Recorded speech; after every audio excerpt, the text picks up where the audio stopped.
with you something that I read from the Electronic Intifada, which is an interesting news resource, and it's about Ilhan Omar, who is the congresswoman from Minnesota in the USA. And Congresswoman Ilhan Omar is a refugee of war, and so she has sort of prided herself in sort of understanding or pushing against war. You know, that's what she's kind of put out there since she's been elected. But it turns out not so much now. I mean, this is where this Democratic Party, where you can say all social movements go to die, or anyone who looks remotely progressive ends up becoming, at the very least, a soft imperialist. If they already weren't that, they become that, and most of them are just full-on imperialists. Like Bernie Sanders is a soft imperialist, and Ilhan Omar, it turns out, is a soft imperialist as well, which is sad. But you can sort of see it coming, because these people like AOC, Alexandria Ocasio-Cortez, people like that, they flip-flop on all sorts of things. One month they're sort of pushing against a particular thing or a particular narrative that the national security state is putting out. Usually it's not a foreign policy thing, but they give these sort of very vague responses to those sort of things, if at all. And then the next month, they're actually joining in the choir. And in this case, Ilhan Omar is joining in on the choir against Iran. AIPAC is driving this. The AIPAC is the Israel lobby, which is quite influential in the Congress. Iran is not only under about 800 crippling economic sanctions, and economic sanctions are an act of war. That's what they are. And on top of that, the US has been blocking medicine to them.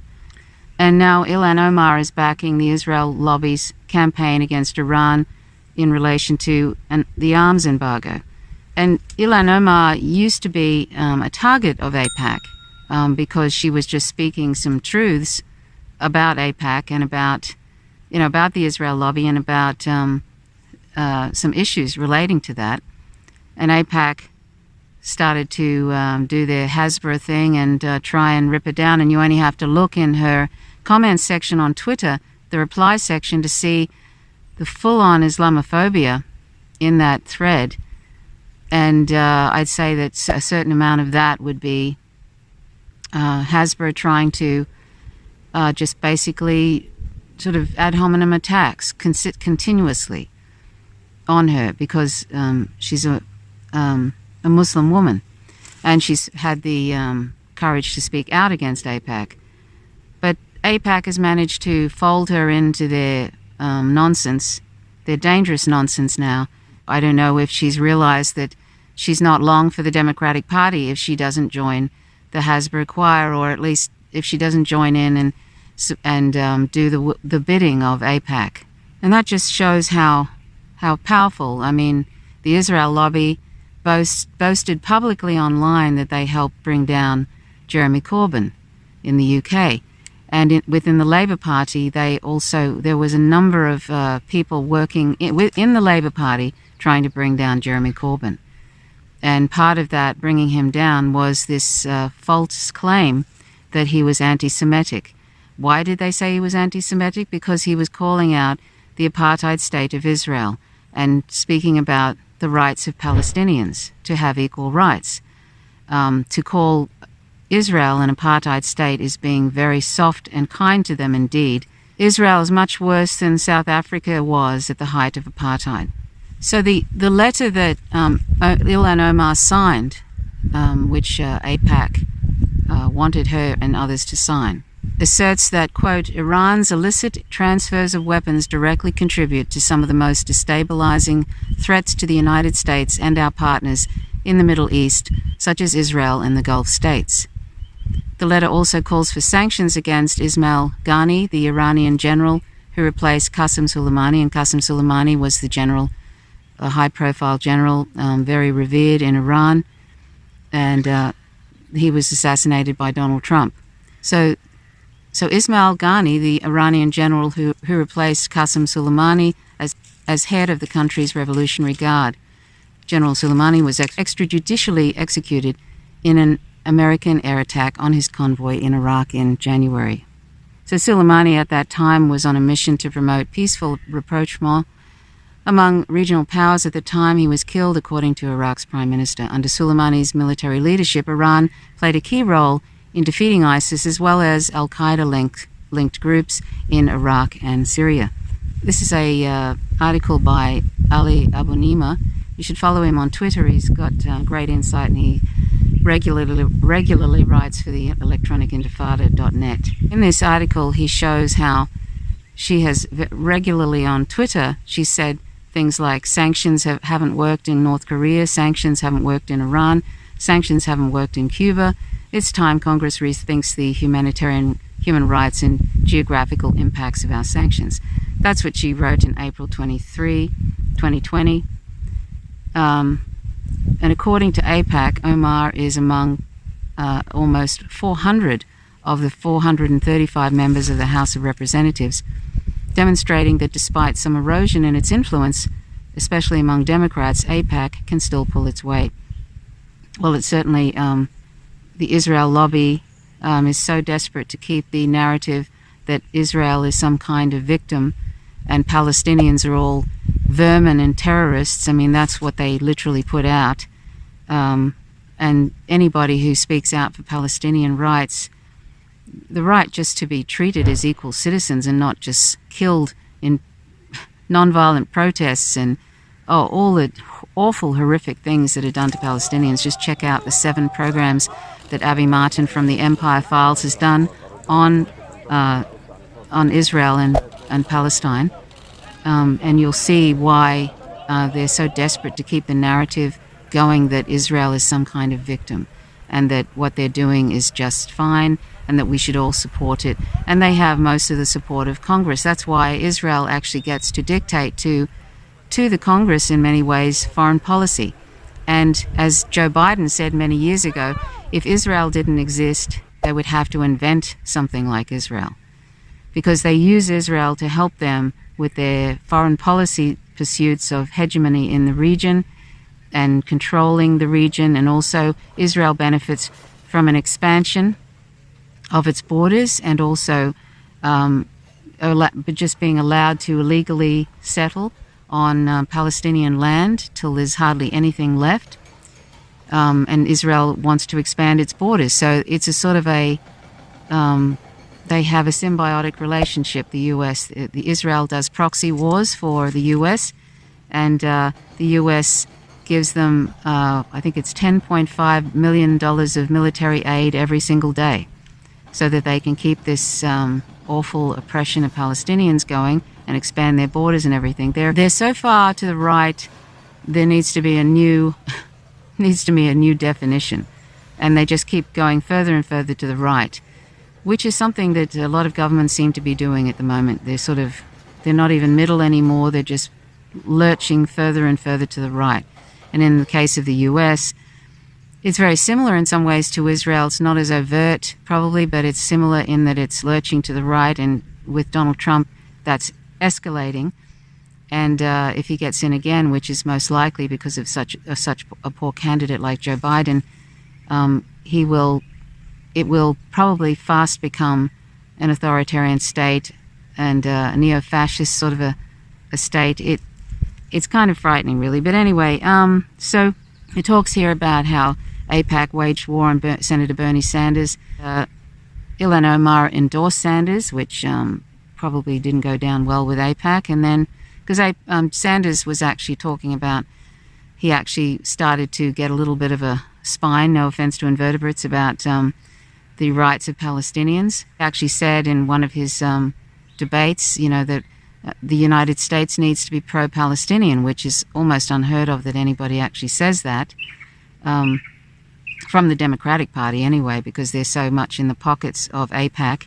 The Al Monitor notes that, quote, while the AIPAC letter has some support from some other progressive lawmakers, many other prominent left-wing members have not signed on, including the rest of Omar's self-styled quote-unquote squad. That's AOC of New York, Rashida Tlaib of Michigan, and Ayanna Pressley of Massachusetts, end quote. Well, that's sort of interesting. I'm not sure what. See, this is where it's really hard to sort of know. These people are so wishy-washy, like Ayanna Pressley. I remember she did something that was just sort of really out there. AOC is all over the place and yet is trying to do all these speeches where it looks like she's really, really progressive and really, really wants some things for the people during this COVID crisis, and yet she votes yes on these big trillion-dollar bailouts for corporations, and doesn't push for real.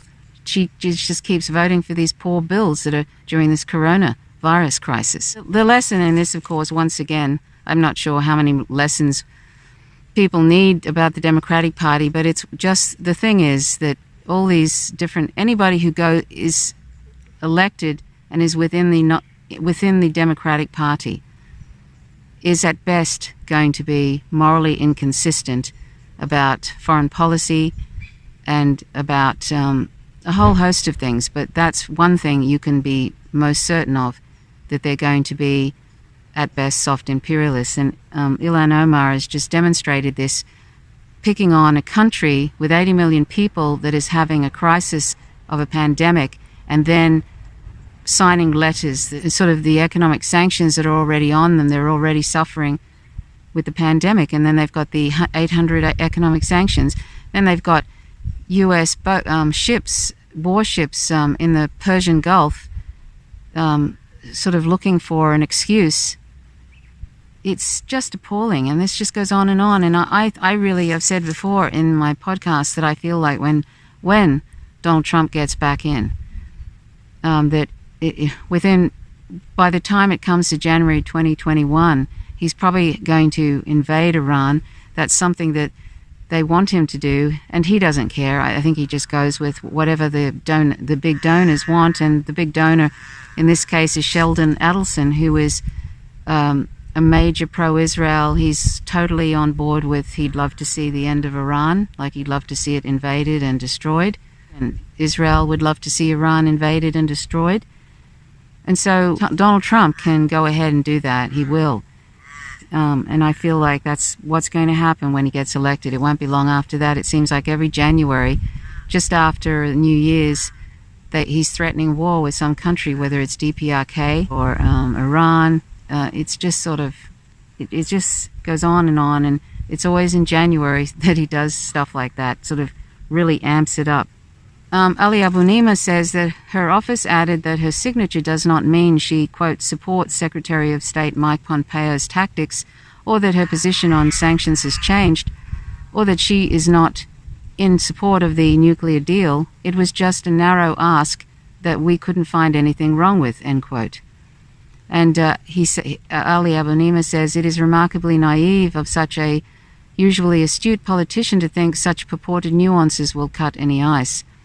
And this is interesting. And when Omar has signed on to legislation sponsored by McCollum calling for military aid to be withheld from Israeli army units that abuse Palestinian children, she has not called for a total arms embargo on Israel. Instead of backing a blanket ban on weapons sales to Israel, Omar has advocated for the United States to use the billions in military aid it gives Israel annually as, quote, leverage, end quote, to quote, bring about peace, end quote. I mean, what kind of confused thinking is that? How does that work? Surely she can't believe that. I wonder what her friend Rashida Tlaib thinks. Rashida Tlaib, I think, is Palestinian. I wonder what she thinks about that.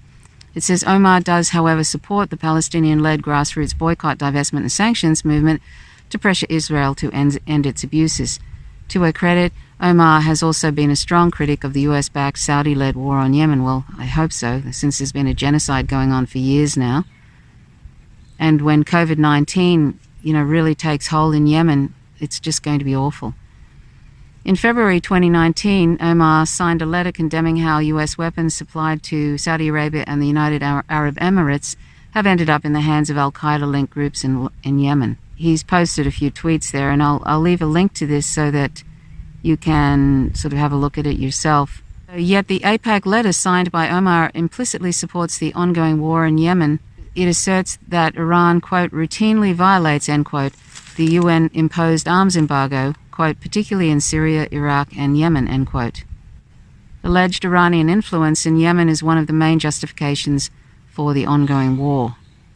It starts to become, where Iran is like, it's like Russia, everything, and now it's China. It's like Russia is responsible for everything, including global warming and asteroids hitting the Earth and all this kind of stuff. Now it's China. China is the new Putin. And of course, Iran, anytime anything happens that they can use in the Middle East, they try and blame it on Iran. Anything use that as another little tick to add up all the things that they're going to use to manufacture consent so they can go in and invade Iran. Goes on, the combined death toll from fighting and disease caused by the US-backed war on Yemen is estimated to have exceeded 230,000 people by the end of 2019. Omar, it should be recalled, was last year the target of a vicious smear campaign falsely labeling her as an anti-Semite after she made mild and accurate observations about AIPAC's outsized influence on US politics. Just in addition to what I've just said, I wanted to add that the US has blocked a vote on UN's bid for a global ceasefire over reference to the WHO. The Security Council had spent weeks seeking resolution, but Trump administration opposed mention of the organization. The US has blocked a vote on a UN Security Council resolution calling for a global ceasefire during the COVID-19 pandemic because the Trump administration objected to an indirect reference to the World Health Organization. The Security Council has been wrangling for more than 6 weeks over the resolution, which is intended to demonstrate global support for the call for a ceasefire by the UN Secretary General Antonio Guterres. The main source for the delay was the US refusal to endorse a resolution that urged support for the WHO's operation during the coronavirus pandemic. Donald Trump has blamed the WHO for the pandemic, claiming without any supporting evidence that it withheld information in the early days of the outbreak. China insisted that the resolution should include mention and endorsement of the WHO. On Thursday night, French diplomats thought they had engineered a compromise in which the resolution would mention UN, quote, specialized health agencies, end quote, and indirect, if clear, reference to the WHO. The Russian mission signaled that it wanted a clause calling for the lifting of the sanctions that affect the delivery of medical supplies, a reference to the US punitive measures imposed on Iran and Venezuela. And as you know, not only is it killing, the sanctions are killing Iranians, but they're killing Venezuelans that are, so far since, just in 1 year, 2017, there was 40,000 Venezuelans were killed because of US sanctions, because of US sanctions. However, most Security Council diplomats believe Moscow would withdraw the objection or abstain in the vote rather than risk isolation as the sole veto on the ceasefire resolution. On Thursday night, it appeared that the compromise resolution had the support of the US mission, but on Friday morning, the position switched and the US, quote, broke silence, end quote, on the resolution, raising objection to the phrase, quote, specialist health agencies, end quote, and blocking movements towards the vote. I mean, it's just sad. So if anybody ever thinks that, ever has this slight remote thought that the US is somehow tries to maintain peace in the world or anything like that, you just have to look at just examples like this of refusing in the middle of a pandemic to join in a ceasefire. I'll leave a link to that. And one last paragraph that he said, in other words, Omar has signed on to a letter whose goal is to preserve and protect American empire and shore up its reactionary and undemocratic client states in the region. So that's by the Electronic Intifada, Ali Abunimah, 5th of May 2020. I'll leave a link. So thanks for watching. My name's Trish Roberts. You're watching Faint Signals from Vega. Please subscribe if you haven't already. Click the notifications bell, otherwise you won't receive notifications when I drop a video. Thanks for all your comments. Thanks for your recent comments. I appreciate them. I appreciate all the support. And I hope to do some more personal videos in the future interspersed with these, or at least a personal take on some things. So thanks for watching. Till next time. Bye for now.